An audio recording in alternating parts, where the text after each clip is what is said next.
He is the richest person on the planet.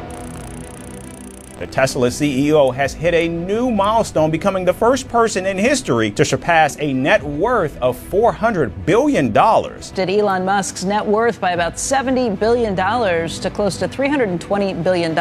American president calls him a genius and a disruptor. But he's a character, he's a special guy, he's a super genius. We have to protect our geniuses. We don't have that many of them. People call him the real life Iron Man. अपने एक tweet से ये बंदा पूरा crypto market हिला देता है. The value of cryptocurrency Dogecoin has climbed significantly following a tweet from Elon Musk. The world wants to be like him. Every kid, every startup founder dreams to be like him. वो बंदा खुद publicly बोलता है. I'm not sure I want to be me. मतलब जो बंदा पूरी दुनिया के लिए आइडल है, हर कोई इसके जैसा बनना चाहता है, वो खुद बोलता है कि मैं खुद भी मेरे जैसा नहीं बनना चाहता. ऐसा क्यों?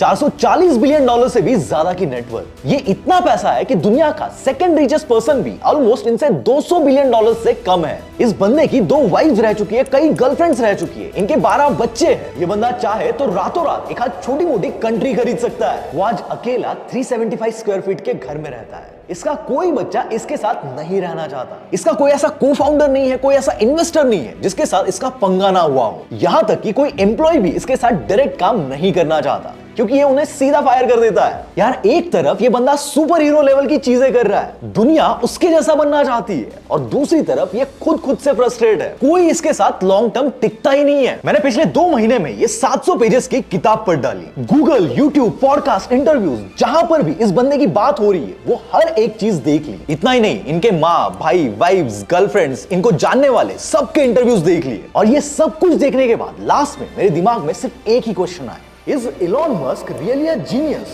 or a psycho?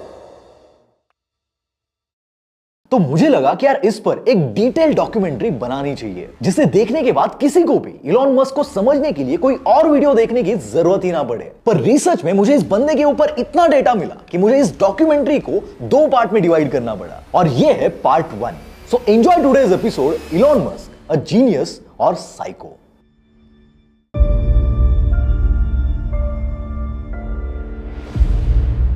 अगर आप इंस्टाग्राम पर कमेंट्स पढ़ते हो तो आपने एक कमेंट बहुत बार देखी होगी, that India is not for beginners. In videos में इंडियंस की कुछ ऐसी उटपटांग हरकतें होती है जिनके बारे में कोई सोच भी नहीं सकता. और जब मैं इलॉन मस्क के बारे में रिसर्च कर रहा था तब मुझे उनकी कुछ ऐसी उटपटांग हरकतें मिली जो कोई नॉर्मल बंदा कभी करने की सोच भी नहीं सकता. इलॉन मस्क जब छोटे थे तब उनको स्कूल में बुली किया जाता था, उनका कोई दोस्त भी नहीं था, इसीलिए इलॉन स्कूल जाने की जगह मोस्टली बुक्स पढ़ते रहते थे. जब इलॉन अपनी मॉम के साथ डरबन में रहते थे तब उन्होंने वहां की एक लाइब्रेरी में जितनी भी बुक्स थी वो सारी की सारी बुक्स पढ़ डाली थी. I mean, he'd read everything in the library in Durban, so.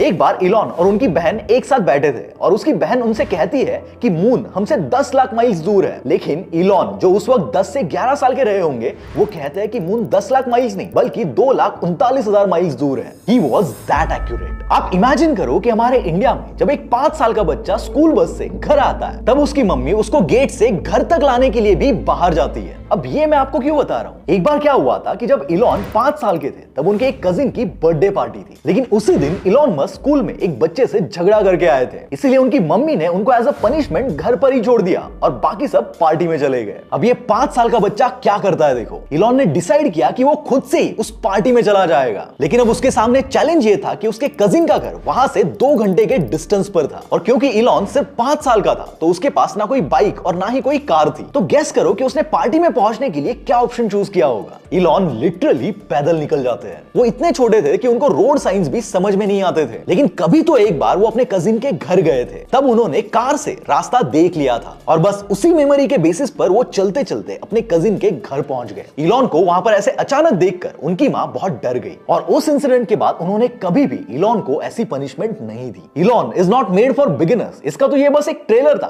Picture तो अब शुरू होगी. अब why Elon is not made for beginners ये तो मैं आपको अच्छे से समझा दूंगा, लेकिन इलॉन मस्क का नाम इलॉन रखने के पीछे की स्टोरी भी बहुत इंटरेस्टिंग है। इलॉन के मॉम डैड एक बार वेकेशन मनाने फ्रांस गए थे। वहां एक नीस नाम का शहर है एंड उसी ट्रिप पर और उसी शहर में इलॉन की मां मे मस्क को उनकी प्रेगनेंसी की न्यूज मिली थी। अब देखो, जैसे हमारे यहाँ इंडिया में किसी बच्चे का नाम रखना होता है तो मोस्टली भगवान के नाम पर या किसी हिस्टोरिकल फिगर के नाम पर रखा जाता है, लेकिन वेस्टर्न कंट्रीज में बच्चों का नाम ज्यादातर पॉप कल्चर से इन्फ्लुएंस होकर या किसी चीज से पर्सनल कनेक्शन के बेसिस पर या फिर ऐसे ही कुछ तो यूनिक नाम रखा जाता है ताकि वो बच्चा बाकी लोगों में स्टैंड आउट करे। तो ऐसे ही जब मे मस्क को प्रेगनेंसी की न्यूज फ्रांस के नीस शहर में मिली तो उन्होंने सोच लिया था कि इस बच्चे का नाम नीस रख देते हैं, और इवन उनके हस्बैंड एरोल को भी यह आइडिया पसंद आ गया था। लेकिन बाद में पता नहीं उन्हें क्या लगा और मैंने अपने ग्रैंडफादर मिस्टर जे एलोन हाल्देमन के नाम पर बच्चे का नाम फाइनली इलॉन रख दिया। अब इलॉन के उटपटांग हरकतों की बात चली रही है तो अब थोड़ा उनके दादा परदादाओं की उटपटांग हरकतें भी डिस्कस कर ही लेते हैं। और इलॉन की फैमिली को मैं यहां पर इसलिए डिस्कस कर रहा हूं क्योंकि जब मैं इलॉन की फैमिली ट्री पर रिसर्च कर रहा था तब मुझे एक बड़ा इंटरेस्टिंग पैटर्न नोटिस हुआ। जिस तरह इलॉन मस्क एकदम चिल और एडवेंचरस है, वैसे ही उनके दादा परदादा भी एकदम चिल और एडवेंचरस थे। इलॉन के जो ग्रैंडफादर थे उन्होंने अपने टाइम पर साउथ अफ्रीका की कैपिटल केप टाउन से लेकर अल्जीरिया की कैपिटल एल्जियर्स तक की एक रेस जीती थी। एंड फॉर योर इंफॉर्मेशन, इन दोनों कैपिटल्स में डिस्टेंस 10,000 किलोमीटर से भी ज्यादा है। इलॉन की जो ग्रेट ग्रैंडमदर थी वो कनाडा की फर्स्ट फीमेल कायरोप्रैक्टर थी, और इससे भी ज्यादा इंटरेस्टिंग इलॉन के जो नाना नानी थे वो 1954 में सिंगल इंजन प्रोपेलर प्लेन में साउथ अफ्रीका से ऑस्ट्रेलिया चले गए थे, और ऐसा करने वाले वो पूरी दुनिया के इकलौते लोग थे और है। इंटरेस्टिंगली इस ट्रिप में उनका पिट स्टॉप इंडिया भी था और तब उन्होंने ताजमहल भी विजिट किया था। इनकी फैमिली की ऐसी हरकतों से Elon is not made for beginners तो छोड़ो, इवन हम ये भी कह सकते हैं कि इलॉन का पूरा खानदान he is not made for beginners. Elon की फैमिली ट्री देखने के बाद पता चलता है कि कहीं ना कहीं इलॉन के फैमिली जीन्स ही इनमें कॉपी पेस्ट हुए हैं। तभी ये बंदा कुछ ना कुछ ऐसी अतरंगी चीजें कर डालता है। कभी कभी वो कोई ऐसा डिसीजन ले लेते हैं जिसके बारे में कभी किसी ने सोचा भी नहीं होगा। जैसे कि जब इलॉन कनाडा के कॉलेज में एडमिशन ले रहे थे तब उनके पास दो ऑप्शंस थे, क्वींस और वाटरलू। अब कोई भी नॉर्मल स्टूडेंट ये डिसीजन लेता कि मैं वहां पर एडमिशन लूंगा जहां पर पढ़ाई ज्यादा अच्छी होती है, लेकिन इलॉन ने वो कॉलेज चूज किया जहां पर लड़कियां ज्यादा थी। लिटरली लड़कियों के लिए इलॉन ने क्वींस में एडमिशन लिया था क्योंकि इलॉन को लगता था कि प्रोफेसर्स के पास जितना नॉलेज है उतना तो मेरे पास ऑलरेडी है, इसलिए मुझे पढ़ाई की तो जरूरत नहीं है। अब इलॉन की ऐसी हरकतें सुनकर कोई भी हैरान हो जाएगा कि यार ये बंदा सच में जीनियस है या साइको। इवन कई लोगों को आज तक इलॉन के रिलेशनशिप्स के बारे में कोई आइडिया नहीं होगा। अब ध्यान से सुनो।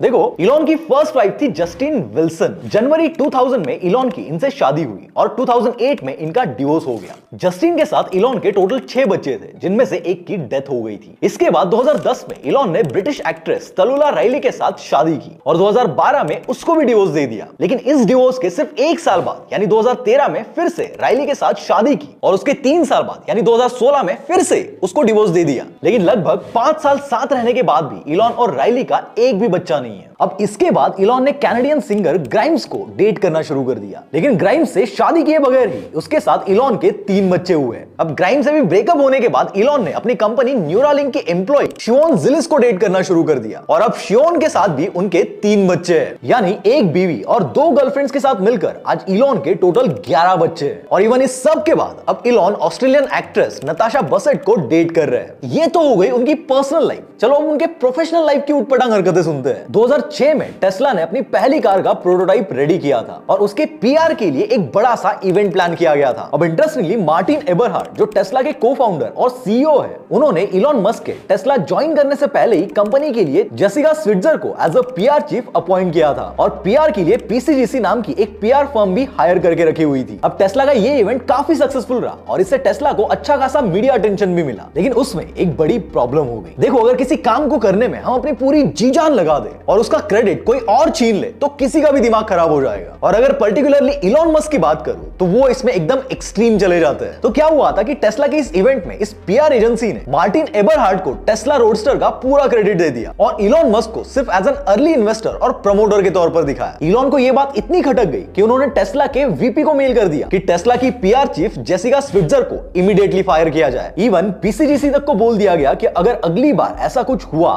तो पीसीजीसी और टेस्ला के बीच कोई कोई भी डील नहीं होगी। क्या आपको लगता है कि कोई नॉर्मल इंसान सिर्फ क्रेडिट के लिए इस हद तक जा सकता है? और अगर इन केस जाएगा भी तो इस वे में नहीं जाएगा। इलॉन जैसा थोड़ा साइको इंसान ही ऐसा कुछ कर सकता है। अब ये जो पंगा था वो तो फिर भी अपने कोवर्कर्स के साथ वाला पंगा था, लेकिन आप सुनकर शॉक हो जाओगे कि एक बार इलॉन मस्क सीधा फेसबुक के ओनर मार्क जकरबर्ग से भिड़ गए थे। यहां तक कि ये बात इस लेवल तक पहुंची थी कि इलॉन मस्क और मार्क जकरबर्ग के बीच लिटरली केज फाइट होने वाली थी। But now the question is कि आखिरकार ये बात यहां तक पहुंची कैसे? देखो, सितंबर 2016 में जकरबर्ग को अपना $200 मिलियन का सैटेलाइट, जो कि अफ्रीका के कुछ पार्ट्स में इंटरनेट एक्सेस देने के लिए बनाया गया था, उसे इलॉन के स्पेसएक्स रॉकेट को यूज करके लॉन्च करवाना था। लेकिन कुछ टेक्निकल इश्यूज के चलते लॉन्च से पहले ही एक टेस्टिंग एक्सीडेंट में ये सैटेलाइट एक्सप्लोड हो जाता है। अब इस इंसिडेंट के बाद जकरबर्ग अपने फेसबुक अकाउंट पे लिखते हैं कि स्पेसएक्स रॉकेट के लॉन्च फेलियर से वो बहुत ज्यादा डिसअपॉइंटेड है। अब उस वक्त इलॉन डायरेक्टली इसका कोई जवाब नहीं देते और ये बात यहीं पर खत्म हो जाती है। लेकिन इस इंसिडेंट के ऑलमोस्ट 1 साल बाद मार्क एक दिन फेसबुक पर लाइव स्ट्रीम करते हैं और उसमें उन लोगों को जम के क्रिटिसाइज करते हैं जो एआई के अगेंस्ट है। अब अगर हम देखें तो 2014 तक इलॉन पब्लिकली बोलते थे कि एआई ह्यूमन सिविलाइजेशन के लिए एक खतरा है। Mark my words, AI is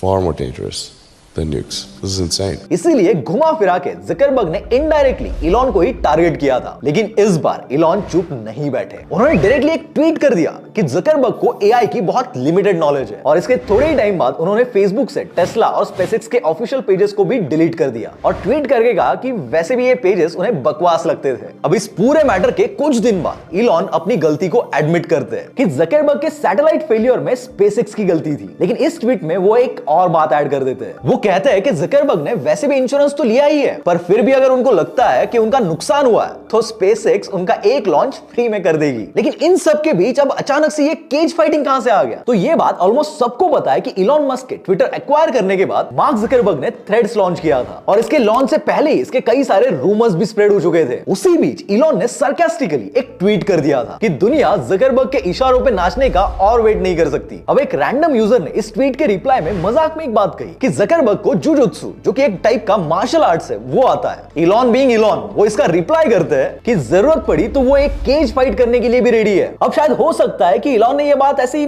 मजाक में कही होगी, लेकिन जकरबर्ग ने इसे सीरियसली ले लिया और इलॉन के ट्वीट का स्क्रीनशॉट लेकर सीधा अपने इंस्टाग्राम पे डाल दिया और इलॉन से उनकी लोकेशन मांग ली। इवन मोर सरप्राइजिंगली इस पर मस्क टाइम और जगह बता भी देते हैं और इस तरह दोनों बिलियनियर्स एक केज फाइट के लिए रेडी हो जाते हैं। लेकिन जैसे कि यूजुअली होता है, यहां भी बात लड़ाई तक नहीं आती और दोनों बस बातों के ही शेर बनकर रह जाते हैं और धीरे धीरे ये मामला ठंडा हो जाता है। लेकिन इन सारे इंसिडेंट से और इलॉन की हरकतों से एक बात तो क्लियर हो जाती है कि सच में Elon is not made for beginners.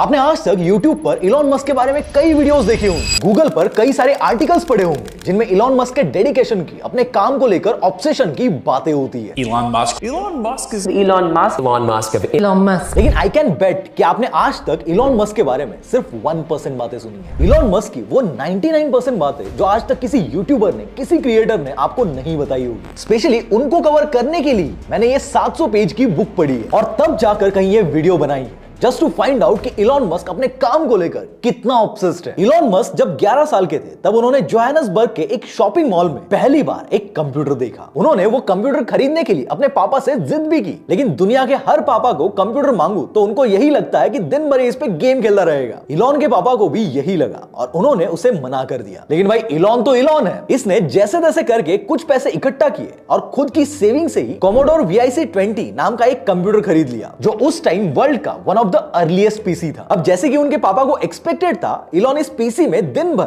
बैठ के गैलेक्सियन और अल्फा ब्लास्टर ये गेम्स खेलते थे। लेकिन इस कंप्यूटर को यूज करके इलॉन ने एक ऐसी चीज की जो उनके पापा ने कभी भी एक्सपेक्ट नहीं की थी। ये जो कंप्यूटर था उसके साथ एक कोडिंग का कोर्स फ्री में आता था, जिसमें आप सिर्फ 60 घंटों में बेसिक नाम की एक प्रोग्रामिंग लैंग्वेज में कोडिंग करना सीख सकते थे। और इलॉन कोडिंग को लेकर इतना ऑब्सेस थे कि उन्होंने दिन रात एक करके सिर्फ 3 दिनों में इस कोर्स को कंप्लीट कर दिया। अब इसके अलावा स्कूल में भी इलॉन ने प्रोग्रामिंग स्किल टेस्ट को पास कर लिया और इवन वो कोडिंग में इतना ज्यादा घुस गए कि उन्होंने खुद से पास्कल और टर्बो C++ जैसी लैंग्वेजेस में कोड लिखना तक सीख लिया। सिर्फ 2 साल के अंदर ये बंदा इस लेवल की कोडिंग सीख गया था कि उसने ब्लास्टर नाम का एक वीडियो गेम डेवलप कर दिया और तो और इस गेम को पीसी एंड ऑफिस टेक्नोलॉजी नाम की मैगजीन को $500 में बेच भी दिया। इलॉन अपने गोल्स को लेकर कितने ऑब्सेस्ड है ये तो सिर्फ उसकी एक झलक थी। सितंबर 2000 में इलॉन को पेपैल के CEO पोस्ट से हटा दिया गया, लेकिन इलॉन अभी भी कंपनी में स्टेक होल्डर थे, बट उनके पास पास कोई एक्टिव डिसीजन मेकिंग पावर नहीं थी। अब एक नॉर्मल बिजनेसमैन इस सिचुएशन में क्या करता? या तो कोई न्यू कंपनी शुरू करता या अपने कंपनी से जो पैसा आ रहा है उस पर अय्याशी करता। लेकिन इलॉन ने इन दोनों ऑप्शंस को छोड़कर एक तीसरा ही ऑप्शन चूज कर लिया। इलॉन ने एक एयरप्लेन खरीदा और पायलट लाइसेंस के लिए अप्लाई कर दिया। अब जिन्हें नहीं पता उन्हें बता दूं कि पायलट लाइसेंस के लिए आपको मैंडेटरी ट्रेनर के साथ 50 घंटे प्लेन उड़ाना होता है। इस प्रोसेस को पूरा करने में लोगों को कई महीने तक लग जाते हैं। लेकिन अगेन इलॉन के अंदर किसी भी काम को पूरा करने का जो ऑब्सेशन है ना, उसके चलते इस बंदे ने इस 50 घंटे की ट्रेनिंग को सिर्फ 3 हफ्तों में कंप्लीट कर दिया। इवन इसके बाद इलॉन ने एरो वोडोकॉडी L-39 एल्बेट्रॉस नाम का एक फाइटर जेट भी खरीद लिया। इलॉन की कंपनी स्पेसएक्स आज मार्स पर जाकर उसको कॉलोनाइज करने का प्लान कर रही है। लेकिन इलॉन बताते हैं कि उनको ये आइडिया वो जब 10 साल के थे तब एक बुक पढ़कर आया था और यही इम्पॉसिबल सी लगने वाली चीज आगे चलकर इनकी लाइफ का मेन गोल बन गया। 2001 से ही इस मार्स मिशन को लेकर वो इतना ऑब्सेस्ड हो गए कि इलॉन ने मार्स ओएसिस नाम का एक मिशन प्लान किया, जिसमें वो एक ग्रीन हाउस मार्स पे भेजने वाले थे, जिसके लिए उन्हें $30 मिलियन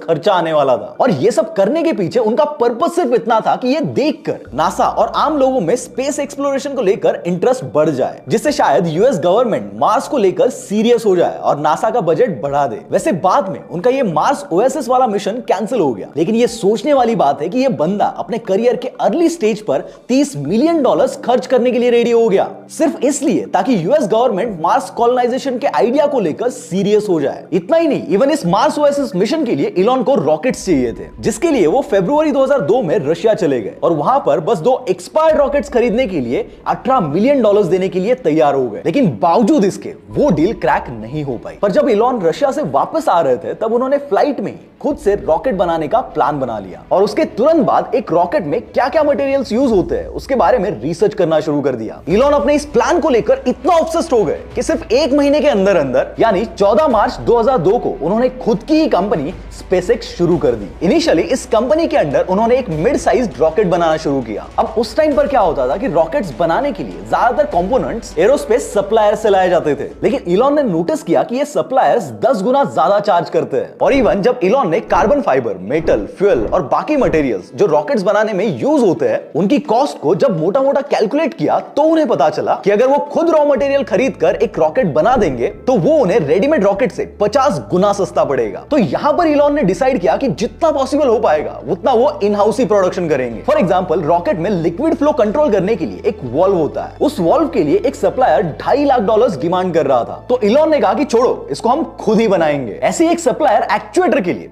एक्चुएटर बेसिकली रॉकेट की डायरेक्शंस, लैंडिंग और उसकी स्टेबिलिटी को मेंटेन करने के लिए यूज होता है। तो इस एक्चुएटर के लिए एक सप्लायर $1.2 लाख चार्ज कर रहा था। तो इस पर इलॉन ने कहा कि इस एक्चुएटर को बनाना किसी गैरेज डोर ओपनर बनाने से ज्यादा कॉम्प्लिकेटेड नहीं है। और इवन उन्होंने अपने एक इंजीनियर को ऑर्डर भी दे दिया कि तुम इसको $5,000 में बना कर दोगे। कहा $1.2 लाख और कहा $5,000। ऐसी एक सप्लायर था जो एल्यूमिनियम डोम्स सप्लाई करता था। ये एल्यूमिनियम डोम्स रॉकेट के फ्यूल टैंक के ऊपर लगाए जाते हैं। उस सप्लायर ने भी प्राइस को 3 गुना बढ़ा दिया था। तो इलॉन ने कहा कि इसको भी हम खुद ही बना लेंगे। ऐसे ही इन हाउस प्रोडक्शन पर फोकस करते करते रॉकेट्स के 70% कंपोनेंट्स स्पेसएक्स ने इन हाउस ही बनाना शुरू कर दिया। अब एक नॉर्मल ह्यूमन बिहेवियर क्या होता है कि भाई मुझे अगर कोई चीज चाहिए मतलब चाहिए, लेकिन इसका ऐसा है कि मुझे कोई चीज चाहिए मतलब चाहिए, लेकिन वो जल्दी और टॉप नॉच क्वालिटी में चाहिए। और इस सेंस ऑफ अर्जेंसी के चलते वो कई बार अपने एम्प्लॉइज को फायर करने की धमकी भी देते हैं और इलॉन को लगा तो ऑन द स्पॉट फायर भी कर देते हैं। उनका ऐसा ही एक बड़ा शॉकिंग इंसिडेंट है। जब स्पेसएक्स अपनी पहली रॉकेट फैल्कन 1 के लिए काम कर रहा था तो सेम टाइम पर इस रॉकेट में लगाने के लिए मर्लिन नाम के एक रॉकेट इंजन पर भी काम चल रहा था। एक मीटिंग में इलॉन ने टॉम मुलर, जो कि उनके इंजन डिजाइन के इंचार्ज थे, उससे कहा कि जितना टाइम पहले शेड्यूल था उससे आधे टाइम में मुझे ये इंजन रेडी चाहिए। इस पर टॉम कहता है कि आपने ऑलरेडी टाइम पहले ही आधा कर दिया था, अब आप उसमें भी टाइम को और आधा नहीं कर सकते हो। यानी इलॉन मस्क जो इनिशियल टाइम डिसाइड किया गया था उसके 1/4 टाइम में इंजन रेडी करने को कह रहे थे। लेकिन टॉम का ये रिप्लाई सुनकर इलॉन बहुत गुस्सा हो गया और टॉम को कहा कि तुम मुझे मीटिंग के बाद मिलना। अब मीटिंग के बाद टॉम इलॉन के केबिन में गया तो इलॉन उससे कहते हैं कि अगर तुम इंजन डिजाइन के इंचार्ज बने रहना चाहते हो तो मैं जब भी कुछ मांगू वो तुम मुझे दोगे। यानी कि इनडायरेक्टली टॉम को फायर करने की धमकी दे दी। अब ये तो फिर भी ठीक था, लेकिन एक बार तो इलॉन ने हद ही पार कर दी। 2006 में जब स्पेसएक्स अपनी फर्स्ट रॉकेट फैल्कन 1 को पहली बार टेस्ट करने वाला था, उसके 1 घंटे पहले तक इलॉन मस्क ये सोच रहे थे कि उनका जो फ्यूचर रॉकेट होगा उसके कंपोनेंट्स के लिए एल्यूमिनियम अलॉय का ऑर्डर प्लेस हुआ हुआ है या नहीं। तुरंत वो क्रिस थॉमसन नाम के इंजीनियर को बुलाते हैं और जब पता चलता है कि उसने अभी तक ऑर्डर प्लेस नहीं किया है तो वहीं पर उस पर गुस्सा हो जाते हैं। इसी से आप उनका काम को लेकर जो ऑब्सेशन है उसका अंदाजा लगा सकते हो कि 4 साल की मेहनत के बाद उनके कंपनी का पहला रॉकेट लॉन्च होने जा रहा है। अभी तक उसका टेस्ट सक्सेसफुल भी नहीं हुआ है और ऐसे क्रिटिकल मोमेंट में ये बंदा ये सोच रहा है कि अगले रॉकेट के लिए मटेरियल्स के ऑर्डर प्लेस हुए या नहीं। आपने कई लोगों से, कई आर्टिकल से एक बात सुनी होगी कि इलॉन मस्क एक एलियन है जो कि मार्स मिशन के थ्रू अपने घर पर वापस जाना चाहता है। चलो इसको थोड़ा डिटेल में समझते हैं। देखो, आज की डेट में इलॉन मस्क के जितने भी बिजनेसेस है जहां से वो पैसा कमा रहा है, उसका एंड गोल क्या है पता है? मार्स को कॉलोनाइज करना। इस बंदे के लिए पैसा सिर्फ एक टूल है जो इसके मार्स मिशन को पूरा कर सकता है।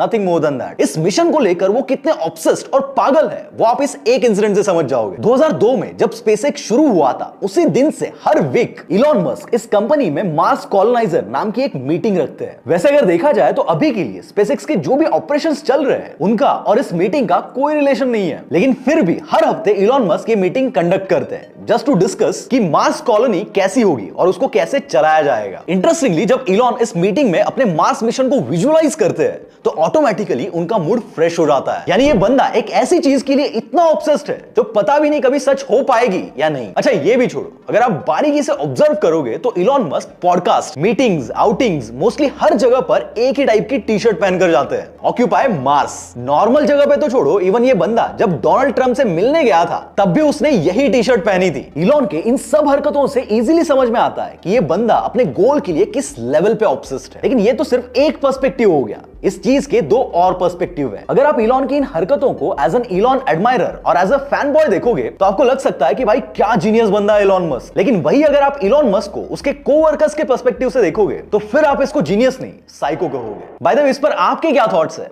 कमेंट्स में बताओ। अगले 10 सेकंड्स के लिए अपनी आंखें बंद करो एंड इमेजिन इलॉन मस्क। ये नाम सुनते ही आपके दिमाग में सबसे पहले क्या आता है? एक हाईली सक्सेसफुल बिजनेसमैन जो करोड़ों रुपए की लग्जरी कार से घूम रहा होगा, एक आलीशान बंगलों में रह रहा होगा, सैकड़ों लोग जिसके आगे पीछे घूम रहे होंगे, right? End of course Elon Musk का नाम सुनते ही 99% लोगों के दिमाग में यही बातें आने वाली है। बट व्हाट इफ आई से कि आज स्पेसएक्स के अंदर जो बंदा मार्स पे जाने की बातें करता है, एक टाइम पे वो खुद के ही घर में अकेला हुआ करता था। न्यूरालिंक से लोगों का आईक्यू बढ़ाने वाला इलॉन मस्क कभी खुद ट्रॉमा में था। ट्विटर पर एक ट्वीट करके आज पूरी दुनिया के नैरेटिव्स को चेंज करने वाला ये इंसान कभी इतना इंट्रोवर्ट था कि स्कूल में उसका कभी कोई दोस्त नहीं बन पाया। तो कईयों को ये बात शायद डाइजेस्ट नहीं होगी, but let me tell you कि इलॉन का बचपन बहुत ज्यादा चैलेंजिंग रहा है। जब इलॉन सिर्फ 3 साल के थे तब उनकी मां ने नर्सरी में उनका एडमिशन करवा दिया था। प्रिंसिपल ने उन्हें वार्न भी किया था कि इतनी जल्दी स्कूल में डाल दोगे तो शायद हो सकता है कि स्कूल के बाकी बच्चों से उसके वाइब्स मैच ना हो और उसे सोशल चैलेंजेस फेस करने पड़े। I wanted him to go to nursery school. They said, well, he makes it by 2 days, but you really should keep him back a year because otherwise he'll be a little socially challenged. Even principal ने तो उन्हें 1 साल रुकने की सलाह भी दी थी। And I said, you don't understand. I have a genius son. He needs to talk to someone besides me. Every mother thinks their child is a genius. लेकिन इलॉन की मां ने रुकने से मना कर दिया और इलॉन का एडमिशन करवा दिया। अब क्योंकि इलॉन क्लास में सबसे छोटा था तो उसकी बाकी बच्चों से बनती नहीं थी, जिसके चलते ना उसका कोई दोस्त बन पाया और ना ही उसका स्कूल में मन लगता था। इवन इलॉन के ऐसे बिहेवियर को देख के स्कूल वालों को लगा कि शायद इसको ठीक से सुना ही नहीं देता है, तो उन्होंने लिटरली इलॉन का हियरिंग टेस्ट भी करवाया था। लेकिन फॉर्चुनेटली इलॉन के कान बिल्कुल सही सलामत थे। चलो स्कूल को तो एक बार के लिए साइड में रखते हैं, लेकिन इलॉन के घर की सिचुएशन तो इससे भी ज्यादा ट्रॉमेटिक थी। इलॉन के घर की सिचुएशन कुछ ऐसी थी कि उनके पापा हर रोज उनकी मां को फिजिकली और वर्बली अब्यूज करते थे। He grew up in a very violent home. Like, for example, when I always had to drive the car and he would be punching me and Elon would be between the seats hitting his father to stop him punching me. When he would be at home and punching me, Kimball and Tosca would be crying in the corner because they were really babies. Elon was 5, Kimball 4, Tosca 3. Elon would be hitting his dad at the back of his legs. And then when he was 8, we left. My father has serious issues. Okay, well, so you didn't have a happy childhood. It was very violent. और जब Elon सिर्फ 8 साल के हुए तब तक उनके parents का डिवोर्स भी हो चुका था। डिवोर्स के बाद शुरुआत के 2 साल तक इलॉन अपनी मां के साथ डरबन में रहते थे, लेकिन उसके 2 साल बाद यानी जब इलॉन 10 साल के हुए तब वो वापस से अपने पापा के पास प्रिटोरिया चले जाते हैं। अब अपनी मां को छोड़कर इलॉन अपने पापा के पास क्यों गए थे, इसका रीजन जानकर आप इसको साइको कहोगे। इसका रीजन क्या था ये मैंने वीडियो में आगे इन डिटेल डिस्कस किया हुआ है। अभी के लिए इलॉन की स्टोरी को स्टेप बाय स्टेप समझते हैं। So back to our story. जब इलॉन मस्क अपने पापा के पास प्रिटोरिया वापस आ गए थे तब उनके पापा ने उनका admission Pretoria boys high school में करवा दिया था, जो उस टाइम साउथ अफ्रीका का one of the best and most expensive school था और इवन आज भी है। लेकिन जैसे कि मैंने ऑलरेडी बताया कि इलॉन मस्क हमेशा से अकेले अकेले ही रहते थे, सोशली ऑकवर्ड थे, तो इसी एक रीजन की वजह से प्रिटोरिया की इस स्कूल में उनके साथ एक बहुत भयंकर इंसिडेंट हो गया। जब इलॉन 12 साल के थे तब एक बार उनके स्कूल के सभी बच्चों को वेल्ड स्कूल नाम के एक विल्डरनेस सर्वाइवल कैंप में ले जाया गया। अब नॉर्मली ये सर्वाइवल कैंप्स वगैरह हमारे इंडिया में नहीं होते, लेकिन वेस्टर्न कंट्रीज में ये बहुत कॉमन है। इस सर्वाइवल कैंप में एक दूसरे से लड़ाई करना, एक दूसरे को बुली करना सब कुछ अलाउड था। इस कैंप में ज्यादातर बच्चे अपना अपना ग्रुप बनाकर रहते थे, लेकिन क्योंकि इलॉन का कोई दोस्त नहीं था और ऊपर से वो क्लास में सबसे छोटे भी थे, तो इस कैंप में वो अकेले ही थे और इसी का फायदा उठाकर क्लास के बड़े बच्चों ने इलॉन की 2 बार पिटाई भी कर दी थी और इससे वो इतना डर गए थे कि इस इंसिडेंट की वजह से उनका 4.5 किलो वेट कम हो गया था। I do know that you were bullied at school and had a difficult... I was almost beaten to death, if you call that bullied. और ऐसा भी नहीं था कि वो सिर्फ स्कूल में ही मेंटली डिस्टर्ब थे, इवन घर पे भी इलॉन का सेम ही हाल था। देखो हर बंदा इस बात से एग्री करेगा कि भले ही पूरी दुनिया उसके अगेंस्ट खड़ी हो जाए, लेकिन बस बाप साथ में खड़ा होना चाहिए। लेकिन इलॉन के केस में ये बिल्कुल उल्टा था। जब जून 1989 में इलॉन कॉलेज के लिए साउथ अफ्रीका से कनाडा जा रहे थे तो खुद उनके पापा उनसे कहते हैं कि तुम एक लूजर हो और तुम ज्यादा दिन तक वहां पर टिक नहीं पाओगे। जस्ट इमेजिन एक 17 साल के लड़के के साथ उसका बाप ऐसी लैंग्वेज यूज करेगा तो उसके माइंड पे इस बात का क्या इंपैक्ट होगा। अब इस सब से बाहर निकलकर इलॉन मस्क जब कनाडा पहुंच गए तो वहां पर अब एक नई प्रॉब्लम शुरू हो गई, फाइनेंशियल प्रॉब्लम। अपने पापा की फरारी और रोल्स रॉयस में घूमने वाला इलॉन मस्क अब कुछ पैसों के लिए लकड़ी के मिल में काम कर रहा था और ये अगले 1.5 साल तक कंटिन्यूअस चलता रहा और इसके बाद जाकर फिर कहीं उसे फाइनली क्वींस यूनिवर्सिटी में एडमिशन मिल पाया। लेकिन कहीं ना कहीं स्कूल लाइफ में दोस्त ना बन पाना, बचपन से घर में माँ बाप का कलेश देखना, इन सब चीजों ने इलॉन के बिहेवियर को डायरेक्टली इंपैक्ट कर दिया था। वो पूरे दिन अकेले बैठकर सिर्फ बुक्स पढ़ते थे। I mean, he'd read everything in the library in Durban, so he had the opportunity to actually read the whole encyclopedias. किसी के साथ भी उनका कोई इंटरेक्शन नहीं होता था। इन सब से उनकी सोशल स्किल्स ज्यादा डेवलप नहीं हो पाई और वो एस्पर्जर सिंड्रोम से अफेक्ट हो गए। लेकिन अब ये एस्पर्जर सिंड्रोम क्या होता है? सिंपल सा गूगल सर्च करोगे तो आपको ये आंसर मिल जाएगा कि एक ऐसा इंसान जिसमें लोगों के साथ ठीक से इंटरेक्ट करने की एबिलिटी नहीं होती है, वो दुनिया के बारे में सोचना बंद कर देता है। इवन उस इंसान के इंटरेस्ट भी कई जगह से हटकर कुछ गिनी चुनी चीजों में ही फोकस हो जाते हैं। एंड जिस तरह से इलॉन मस्क बिहेव करते हैं वो क्लियरली इस सिंड्रोम से मैच करता है। अगर आप इलॉन के इंटरव्यूज देखोगे तो एकदम डायरेक्ट और ब्लंट बात कर देते हैं। So that you don't know what you're talking about. I don't care. Don't advertise. You don't want them to advertise? No. Twitter को खरीदते हैं और 6000 से ज्यादा एम्प्लॉइज को फायर कर डालते हैं विदाउट इवन थिंकिंग कि वो लोग इससे मेंटली कितने डिस्टर्ब हो जाएंगे। इस बंदे की डिक्शनरी में वर्क लाइफ बैलेंस नाम का तो कोई वर्ड ही नहीं है। कुछ भी डेडलाइन सेट कर डालता है और उनको अचीव करने के लिए दिन रात काम करता है। इलॉन के इस एबनॉर्मल बिहेवियर की वजह से कोई ऐसा को फाउंडर या इन्वेस्टर नहीं रहा है जिसके साथ इलॉन का पंगा ना हुआ हो। को फाउंडर्स और को वर्कर्स तो छोड़ो, एक बार इलॉन ने अपनी पहली कंपनी Zip2 के ऑफिस में खुद के भाई को मुक्के लगा दिए थे, जिस पर उसके भाई ने इलॉन के हाथ को ऐसा काट दिया था कि उसे लिटरली टाके लगाने पड़े थे। उनके भाई किम्बल खुद कहते हैं कि मैं अपने भाई से बहुत प्यार करता हूं, लेकिन उसके साथ काम करना बहुत ज्यादा मुश्किल है। He was holding his fist up. He was going to punch me in the face, and I had no, I don't know if he actually would have punched me in the face, but I didn't know that. He was pretty fiery, and I had no defense. So the only defense I had was I grabbed his fist and I shoved it in my mouth and I tore a piece of skin off his fist.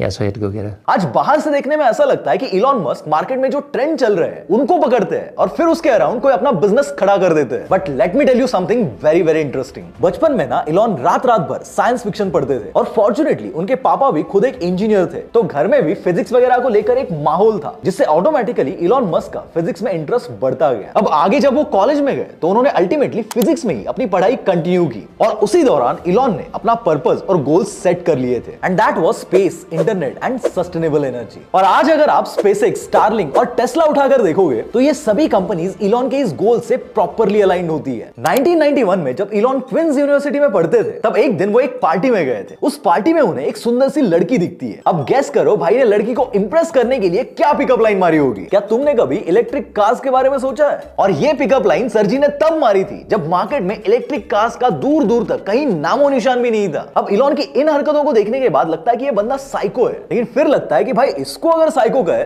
तो ये दुनिया का सबसे अमीर इंसान है, दुनिया की टॉप कंपनीज ओन करता है, दुनिया की सबसे पावरफुल कंट्री की गवर्नमेंट में मिनिस्टर है। So how can we call him a psycho? He is such a genius at the same time. इसीलिए आज लोग इलॉन मस्क की सक्सेस को तो देखते हैं, लेकिन कोई ये नहीं देखता कि what is hidden behind the mask of Musk.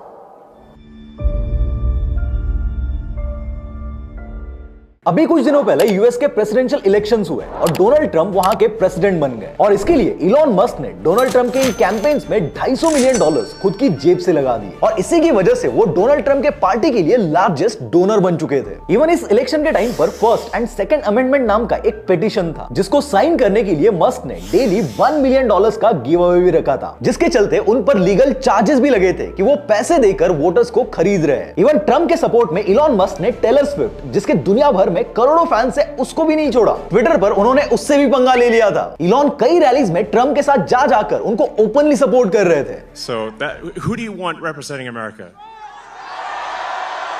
Yeah. Absolutely. लेकिन अब इसमें रिस्क वाली क्या बात है? देखो, एक सेकंड के लिए मान लो कि अगर डोनाल्ड ट्रंप ये इलेक्शन हार जाते और कमला हैरिस जीत जाती, तो आपको लगता है कि वो पावर में आने के बाद इलॉन मस्क को ऐसे ही छोड़ देती? देयर वाज अ पॉसिबिलिटी कि इस एक रिस्क की वजह से इलॉन मस्क के बिजनेसेस भयंकर तरीके से गिर जाते। यूएस गवर्नमेंट उनके कंपनीज में बहुत ज्यादा इंटरफेयर करना शुरू कर देती। If he loses, man, what? You're fucked, dude.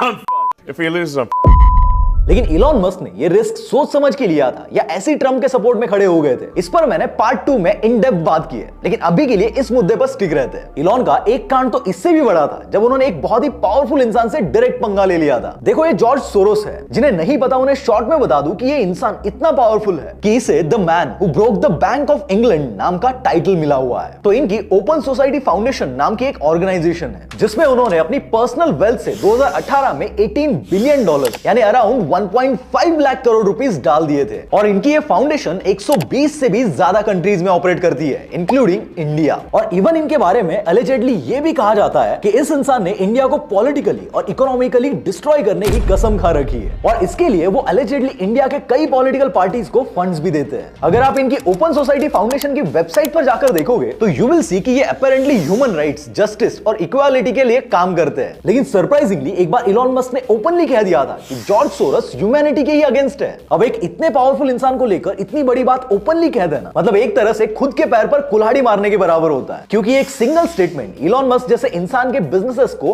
Directly affect कर सकता है। इवन एक इंटरव्यू में इलॉन से इंटरव्यूअर ने पूछा भी था कि हो सकता है कि जो लोग आपकी टेस्ला कार्स खरीदते हैं वो आपके इस स्टेटमेंट से अग्री ना करें, हो सकता है कि जो एडवर्टाइजर्स आपके ट्विटर ऐप पर एड्स लगाते हैं वो आपके इस स्टेटमेंट से अग्री ना करें, तो फिर आपने ऐसा स्टेटमेंट क्यों दिया जो आपको लॉस में डाल सकता है? तो इस पर इलॉन मस्क का कुछ ये आंसर था। Yeah, I think that's true. That's my opinion. Okay, but why share it?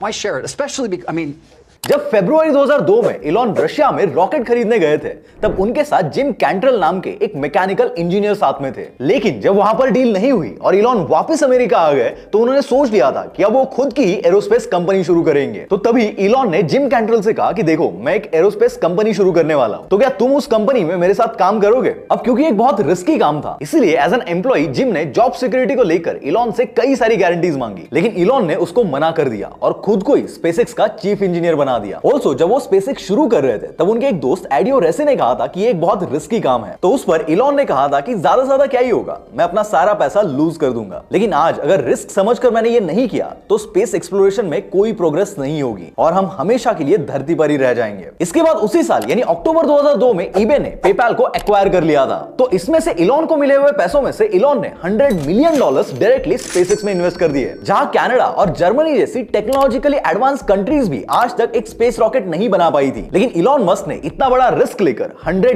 Million space rockets बनाने में लगा दिए थे। देखो, रिस्क लेना भी कोई बड़ी बात नहीं है, हर सक्सेसफुल इंसान रिस्क लेकर ही बड़ा बना है, लेकिन मोस्ट ऑफ द लोग ना एक कैलकुलेटेड रिस्क लेते हैं। लेकिन इलॉन मस्क का काम कुछ अलग ही है। ये रिस्क लेने के टाइम पर ज्यादा कैलकुलेशंस नहीं करते, सीधा उसमें घुस जाते हैं। स्पेसएक्स के अलावा आप टेस्ला को भी देखोगे तो वो कहानी भी कुछ ऐसी ही है। 1 जुलाई 2003 को मार्टिन एबरहार्ड नाम का एक इलेक्ट्रिकल एंड कंप्यूटर इंजीनियर और मार्क टार्पेनिंग नाम का एक computer science engineer Tesla Motors नाम की एक ईवी कंपनी स्टार्ट करते हैं। अब इन फाउंडर्स के पास आइडिया और एक क्लियर विजन तो था, लेकिन इनके पास पैसा नहीं था, क्योंकि ये एक ईवी कंपनी थी और उस टाइम पर इलेक्ट्रिक व्हीकल्स ज्यादा पॉपुलर भी नहीं थे और ईवीज का ज्यादा ट्रेंड भी नहीं था। ऑल्सो टोयोटा और फोक्सवैगन जैसी बड़ी बड़ी कंपनीज भी ईवीज बनाने से डर रही थी, क्योंकि ईवीज कोई खरीदता ही नहीं था। इसीलिए ऐसी सिचुएशन में किसी ईवी कंपनी को फंडिंग मिलना बहुत मुश्किल था। अब फरवरी 2004 में टेस्ला के फाउंडर्स इलॉन मस्क के पास जाते हैं। इलॉन और उनके बीच बैक टू बैक 2 मीटिंग्स होती है और अप्रैल 2004 में इलॉन मस्क टेस्ला में $6.4 मिलियन इन्वेस्ट कर देते हैं। धीरे धीरे वो टेस्ला में और भी पैसे इन्वेस्ट करते हैं और टेस्ला के बिगेस्ट स्टेक होल्डर बन जाते हैं। आगे चलकर उन्हीं के लीडरशिप के अंडर टेस्ला और भी जगह से फंड रेज करती है और आगे 2008 में इलॉन मस्क टेस्ला के सीईओ भी बन जाते हैं। अब इलॉन मस्क के गाइडेंस के अंडर टेस्ला की पहली कार रोडस्टर बनकर रेडी हो जाती है और लोग टेस्ला की इस कार के लिए एडवांस बुकिंग करना स्टार्ट कर देते हैं। इवन फैल्कन 9 के वक्त इलॉन ने जो रिस्क लिया था वो तो बिल्कुल ही अनकैलकुलेटेड था। 3 जून 2010 को स्पेसएक्स ने जब फैल्कन 9 का फर्स्ट टेस्ट लॉन्च करने का डिसीजन लिया था, उस दिन वेदर बहुत खराब था। इसीलिए स्पेसएक्स की टीम ने कहा कि आज वेदर कंडीशन ठीक नहीं है तो इसे कल लॉन्च करेंगे। लेकिन दूसरे दिन यानी 4 जून को भी वेदर कंडीशन खराब ही था, तो टीम ने कहा कि इस लॉन्च को हमें दोबारा से पोस्टपोन करना पड़ेगा। बट इस बार इलॉन कहता है कि ये जो वेदर है वो पहले से बहुत अच्छा है, लेट्स लॉन्च। इसके बाद फैल्कन 9 को लॉन्च किया गया और फॉर्चुनेटली लॉन्च सक्सेसफुल भी रहा। लेकिन आप सोचकर देखो कि ये लॉन्च सक्सेसफुल हो गया इसलिए तो ठीक है, लेकिन अगर लॉन्च फेल हुआ होता तो इसमें कितना बड़ा रिस्क था। और ऐसा भी नहीं कि इलॉन के पास फैल्कन 9 को लॉन्च करने के लिए कोई डेडलाइन थी या कोई बहुत बड़ी मजबूरी थी। वो आराम से 1-2 दिन बाद भी उसे लॉन्च कर सकते थे। लेकिन इस बंदे के अंदर रिस्क लेने वाला जो ट्रेट है वो सच में बहुत क्रेजी है। इलॉन के एक दोस्त है पीटर थिल नाम से, जिन्होंने इलॉन के साथ पेपाल को शुरू किया था। वो कहते हैं कि इलॉन मस्क अपने मजे के लिए रिस्क लेते हैं, उनको रिस्क लेने में मजा आता है और कई बार तो इलॉन इस मजे के एडिक्ट भी हो जाते हैं। This PayPal book that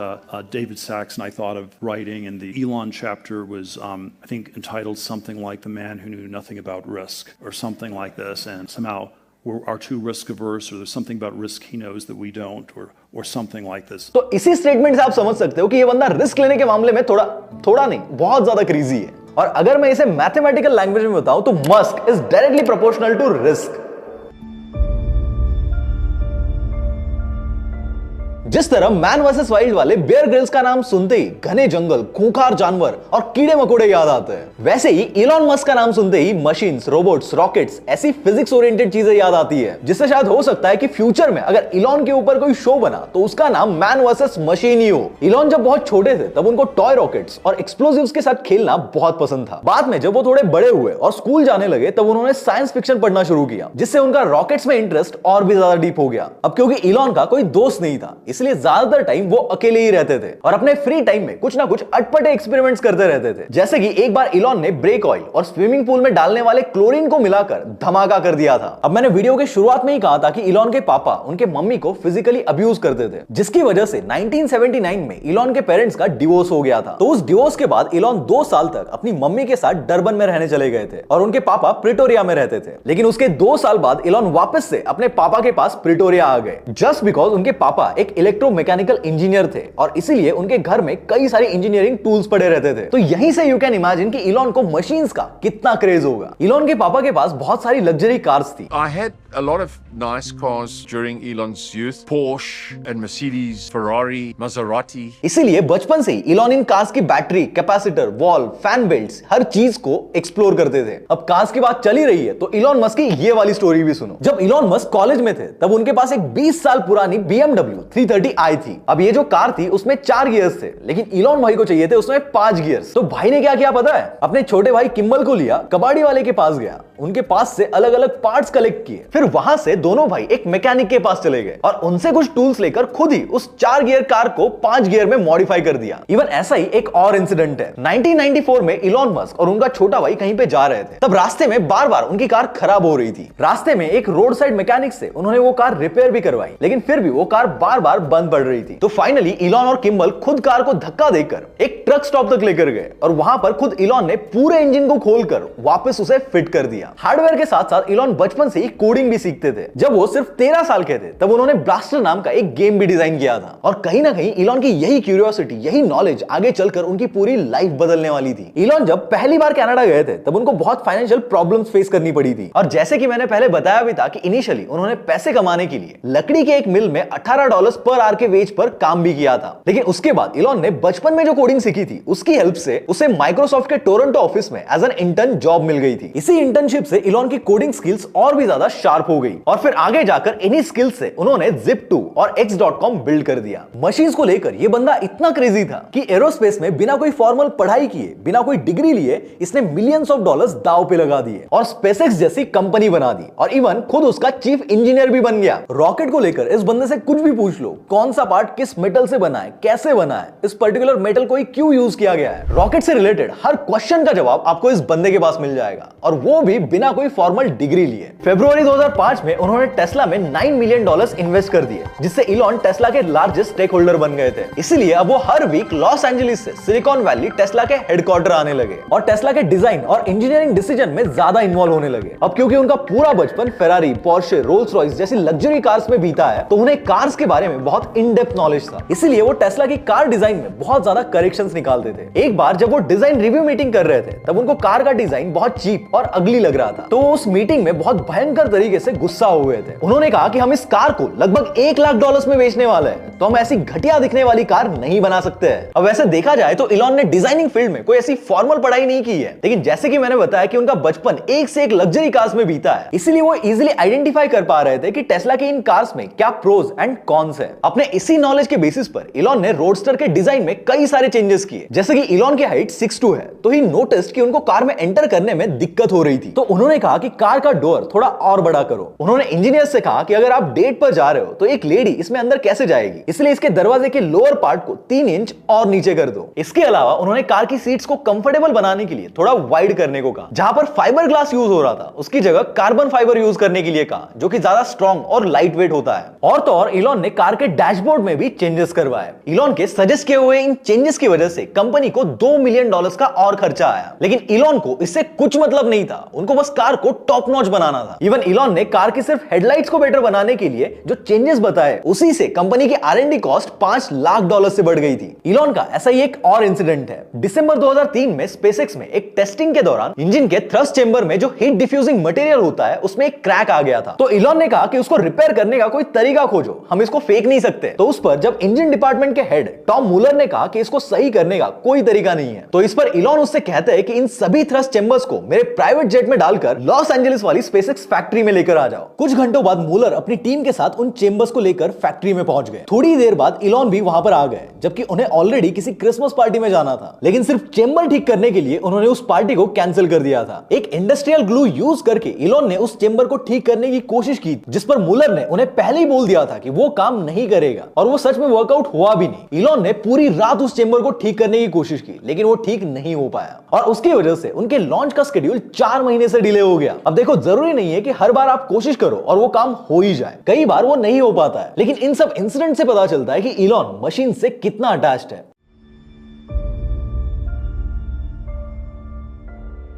इस डॉक्यूमेंट्री के पार्ट 1 में हमने अभी तक ये 5 चैप्टर्स डिस्कस किए हैं। इन 5 चैप्टर्स में हमने इलॉन मस्क के बिहाइंड द मास्क से लेकर उनका काम को लेकर ऑब्सेशन, मशीन्स को लेकर उनका अटैचमेंट और उनके वियर्डनेस से लेकर उनके रिस्क टेकिंग बिहेवियर तक, ऐसे हर एस्पेक्ट को इन डेप्थ स्टडी किया है। इसे we got to know, actually we are still confused कि ये बंदा सच में जीनियस है या थोड़ा साइको, क्योंकि जिस तरह से उनका बिहेवियर है, जिस तरह से वो सिचुएशंस को हैंडल करते हैं, जिस तरह से वो कभी-कभी रिएक्ट करते हैं, it's a mix of both a genius and a psycho. अब इस डॉक्यूमेंट्री के मोस्ट इंपॉर्टेंट पार्ट पर आते हैं। देखो, जैसे कि मैंने इस डॉक्यूमेंट्री के शुरू में ही कहा था कि इलॉन मस्क के बारे में इंटरनेट पर इतनी सारी इंफॉर्मेशन है और वो सभी इतनी इंटरेस्टिंग है, उस इंफॉर्मेशन को एक सिंगल डॉक्यूमेंट्री वीडियो में कंपाइल करना बहुत ज्यादा डिफिकल्ट है। इसलिए मैंने इस डॉक्यूमेंट्री को 2 पार्ट में डिवाइड किया है। अब ये जो पार्ट 1 था वो सिर्फ इलॉन मस्क के लाइफ का एक ओवरव्यू था, या कह लो एक ट्रेलर था। पूरी पिक्चर जो है वो पार्ट 2 में आएगी, क्योंकि इस पार्ट 1 में हमने मोस्टली उनके पर्सनल लाइफ को एक्सप्लोर किया है। प्रोफेशनल लाइफ पर तो हम लोग अभी इन डेप्थ पहुंचे ही नहीं है। अब जो पार्ट 2 होगा उसमें इलॉन मस्क के लाइफ के कुछ बहुत ही इंटरेस्टिंग एस्पेक्ट्स कवर होने वाले हैं। लाइक इलॉन मस्क के स्टारलिंक, न्यूरालिंक का हिडन एजेंडा क्या है? क्या इलॉन मस्क अमेरिका के अगले प्रेसिडेंट बन सकते हैं? Is he planning for that? क्या इलॉन मस्क के ह्यूमनॉइड रोबोट्स ह्यूमन लेबर को रिप्लेस कर देंगे? ऐसी कई सारी इंटरेस्टिंग चीजें मैंने पार्ट 2 में कवर की है। और हाँ, ऐसी वीडियोस बनाने में यार बहुत मेहनत लगती है, दिन रात लिटरली एक करना पड़ता है। तो इसे जितना हो सके अपने सभी बिजनेस माइंडेड दोस्तों के साथ शेयर करो। वीडियो अच्छा लगा तो लाइक करो, वरना बिंदास होकर डिसलाइक मार दो। और साइको और जीनियस में आपका आंसर क्या है कमेंट्स में बताना। Until then stay tuned for part 2।